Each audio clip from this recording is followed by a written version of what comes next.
Jay has been an entrepreneur and a philosopher and a motivational speaker for quite a while, and he's spoken here at the temple several times and has been extremely well received, and it's a pleasure to have him with us this evening. He's becoming known in our community as he speaks at our sister churches and offers messages of spirit at our services as well as the psychic fairs.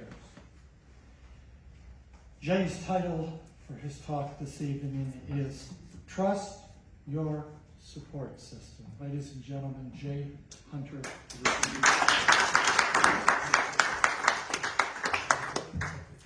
Well, you guys know how I do it. Yeah. Well, I only have a minute. Only 60 seconds in it.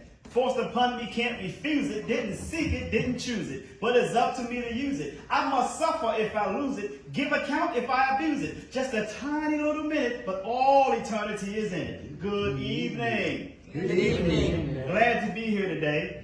Before I get started, I want to give a quick shout out to some very, very good friends of mine from a church that we attend on Sunday in the mornings called People's Spiritualist Church. And they're sitting right here. Can you please stand for us, please?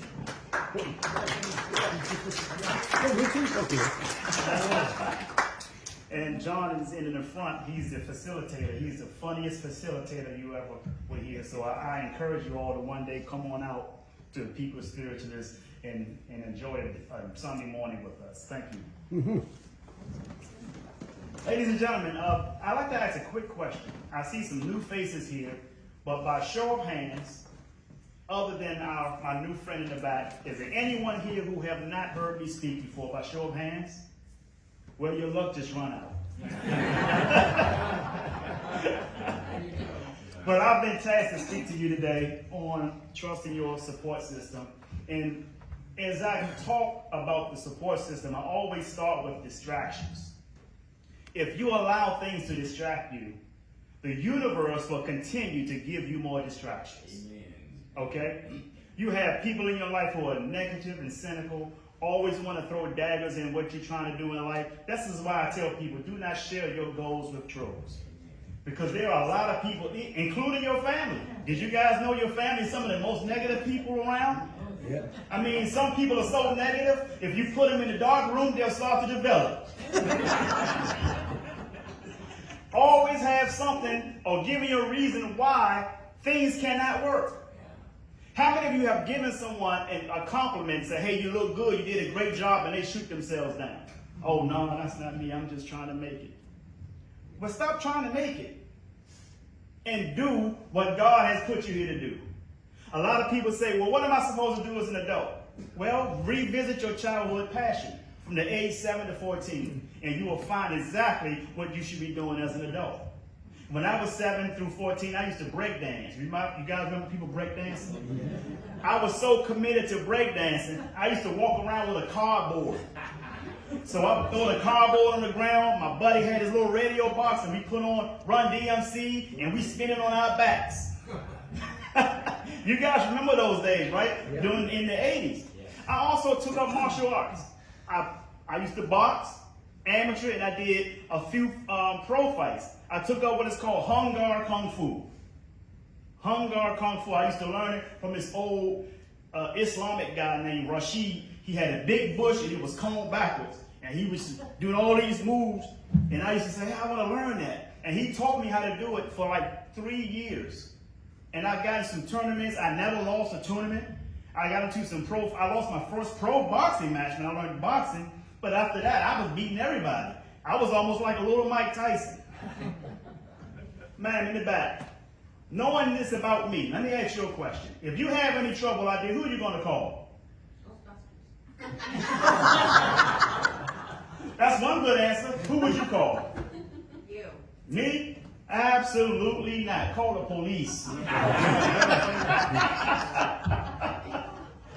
So, the reason I'm sharing this with you is because these are things that I had a hard passion for, and I was dedicated to it, and the support system was automatically there. See, a lot of people always want to ask, how am I going to do something? How's none of your business? That's God's business. What is your business? Commitment. What's the definition of commitment? doing what you said you're going to do long after the mood you said it in has left you. Come on, somebody. Your commitment is proof. If you show the universe you are committed to it, the how's going to show up. You're going to meet people who have been where you are, and they're going to show you how to get to where they are. If you are someone who is dedicated, right, the universe is going to put those people in your path. When the student is ready, the teacher will appear. Let me repeat that. When the student is ready, the teacher will appear.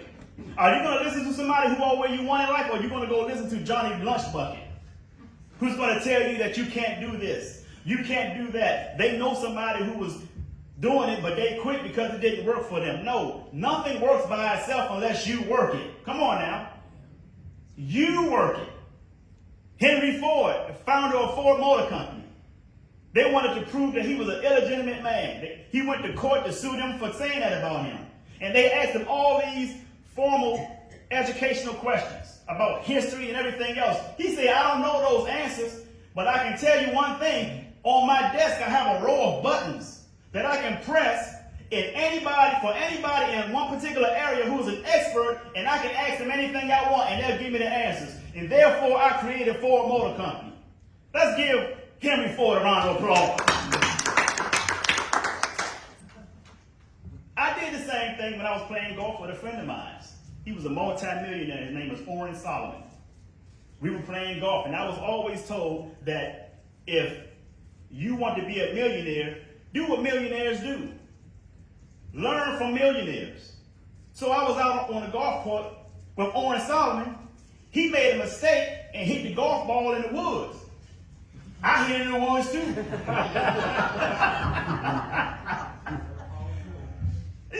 They say success is duplicatable, so I did the exact same thing.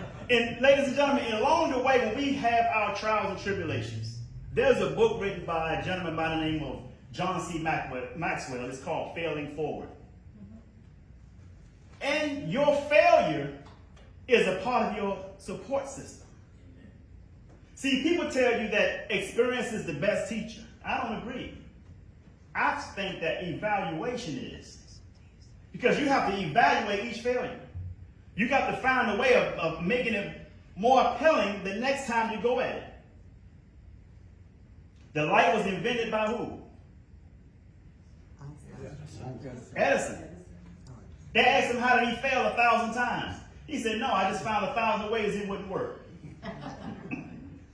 So each time he had to do something different. What did Albert Einstein say?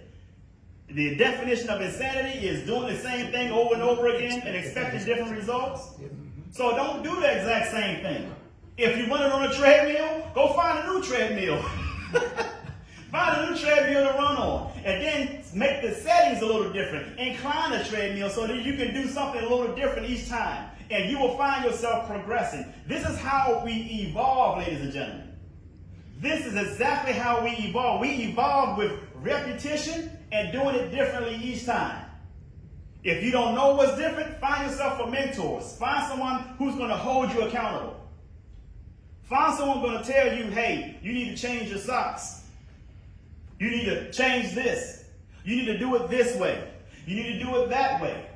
You need to start eating this and stop eating that. Find someone who's going to hold you accountable, because a lot of people don't like to hold themselves accountable, do they? They do not want to hold themselves accountable. And when you reject yourself from accountability, you can't grow. There's no growth in a person who have no self-accountability. That's 100% of the time.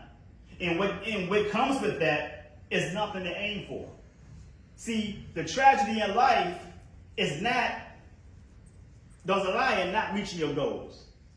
The tragedy in life lies in not having goals to reach for.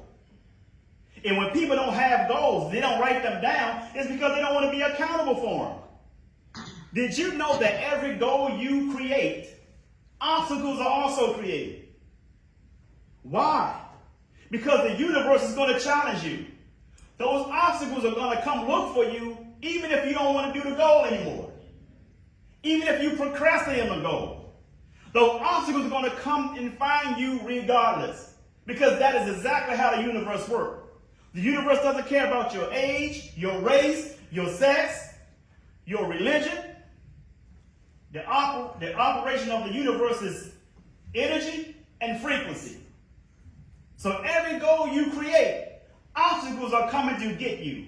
Why? Because those obstacles are geared to turn you into the person you need to be turned into in order for you to reach those goals. If you have a goal in mind right now, you are not the person to reach it. Because you have to go through the trials, tribulations. You're going to have to kick a few negative people out your life along the way. You're going to have to tell people to get out of your face. Sometimes you have to tell yourself to shut up.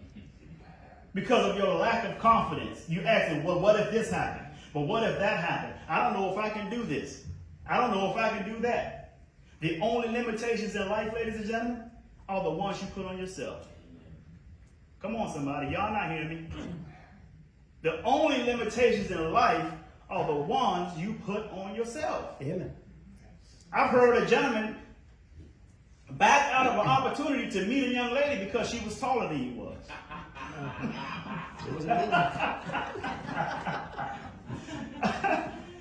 And she never said anything about her height. She just said she wanted a man that is dominant. He backed out of the date because he was short. We're talking about confidence, right? Yeah. Where was his support? He didn't support his. He didn't trust his support system. A lot of people worry so much about what are the challenges. Just got to understand that the challenges are supposed to be there.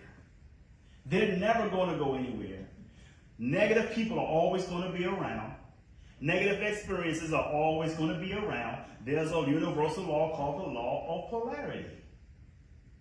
Come on. The law of polarity. What does it mean? Everything has an opposite.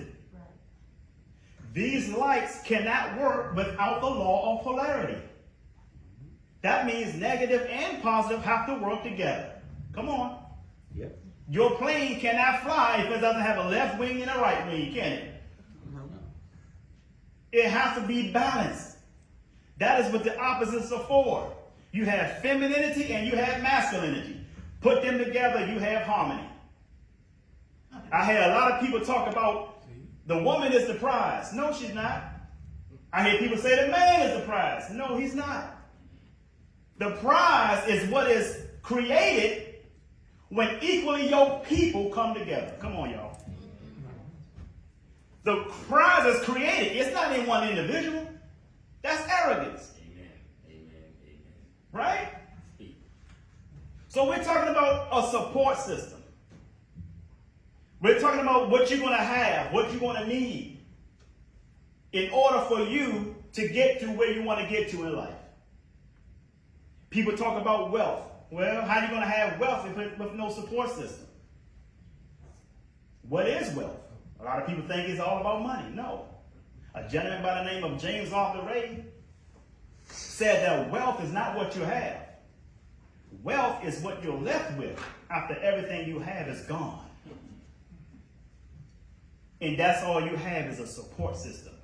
What is the support system? Where is it? Who's included in that support system? It's not your spouse. Because before your spouse, that support system was already there. Without the church, the support system was already there. Without your parents, your support system was already there. Because everything that is physical comes from a non-physical place. The shirt that John got on, that pretty blue shirt, came from a non-physical place. The car you drive comes from a non-physical place. You and I come from a non-physical place. Your higher self conceives. Your physical brain receives, and your physical mind perceives. Did y'all hear that? Can I say that again? Yes. Yes. Your higher self conceives, your physical brain receives, and your physical mind perceives. And people wonder why they have the ultimate negative life. What is the ultimate negative life?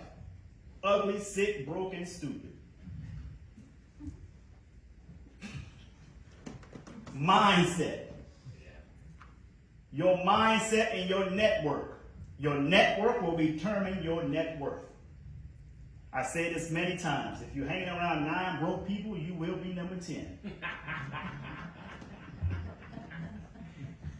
Just as Dr. Dennis Kimbrough said, if you're the smartest person in your group, you need to find a new group. Because you got to think about your support system. And when I say find a new group, I'm not talking about people who are not trying in life. No. I'm talking about people who don't want anything in life. They just drink all the time. Always talk about something negative. Everything is something wrong. Why they can't win. Why they can't get out here and do the best they can. Vince Lombardi said, winning isn't everything, but wanting to win is. You gotta want to win. You gotta do whatever, I don't care what age you are. Because if you can put a mirror in front of your face, and if it fogs up when you breathe on it, that means you need to be working. Come on, Reverend Frank. You need to be working. So, as I share all of this, I know a gentleman who went to, this is kind of my brother. He went to court, and his wife was putting him up for child support, even though he was a good father. So he asked me, what am I going to do, little brother? This is horrible. She's taking me for everything I got. And I said, who are you looking forward to supporting me? He said, I have no one to support me. I said, why? You already have a support system. I said, but most people just don't know what it is. But it's an easy answer if you ask, what is your support system? You can get it in prayer. You can get it in meditation. See, prayer is when you speak to God. Meditation is when God speaks to you. So he asked, what is the support system? Because I can't afford what they asked me to pay in court. I've always been good to my son. I love my son. I take him everywhere I go. I give him everything he needs. She and I aren't together anymore, so she automatically just taking me for child support. I'm not going to have anything left to pay my rent. And I said, well, I'm going to tell you what your support system is, and I'm going to tell you all what it is too. In closing, your support system is your belief system. Did you guys get that? Your support system is your belief system. You got to believe in yourself when no one else will. Dr. Dennis Kimbrough shared a story about little Sammy in the 3rd grade. Have you heard about little Sammy? Can I quickly tell you about little Sammy? Please. Little Sammy was in school painting. The teacher walks up and says, Sammy, what are you doing? Sammy said, I'm painting a picture of God. Teacher says, Sammy, but no one knows what God looked like. Sammy said they will in a minute.